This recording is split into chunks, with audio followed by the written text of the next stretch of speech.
My name is Thi Hoang Yen, but just call me Yen.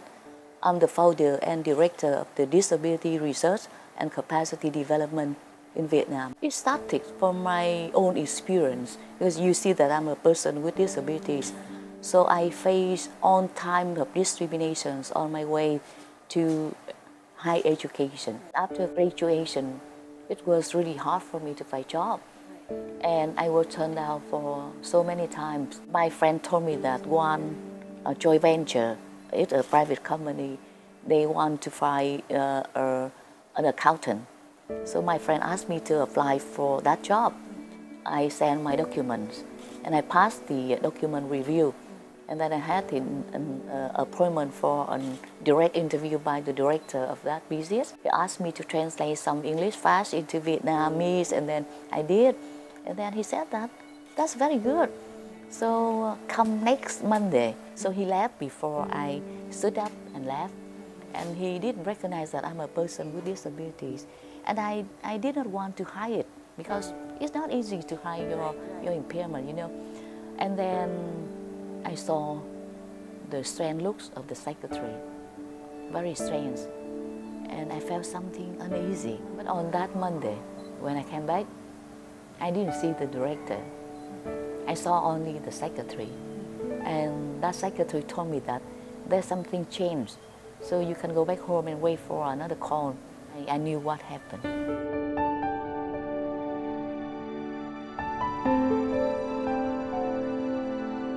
If they come to find a job, they can see another person with disability in job placement.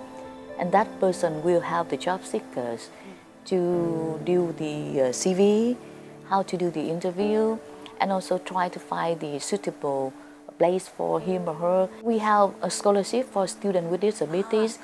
We also help the other disabled people organization in local areas. Actually, the law rather comprehensive, rather good, but the gap between the law and the implementation is a big challenge.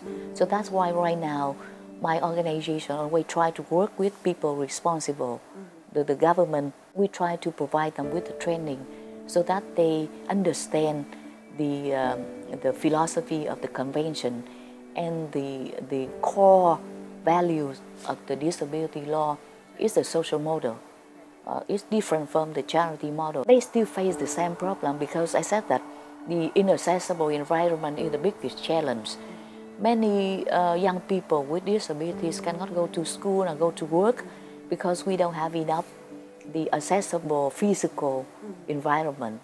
No ramp, no lift, and even the public transportation is not accessible. So it's a really biggest challenge. The role of the family is very important. It's really hard for the family.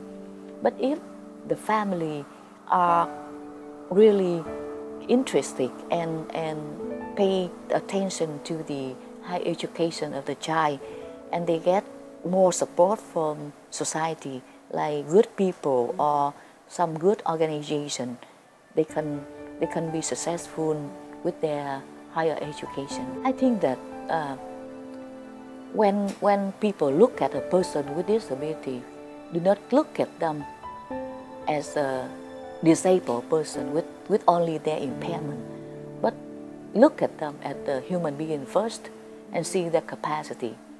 And then if you see their capacity, you will open the door for them, give them opportunity to develop to their fullest. They do not lack ability. The only thing they lack is the opportunity.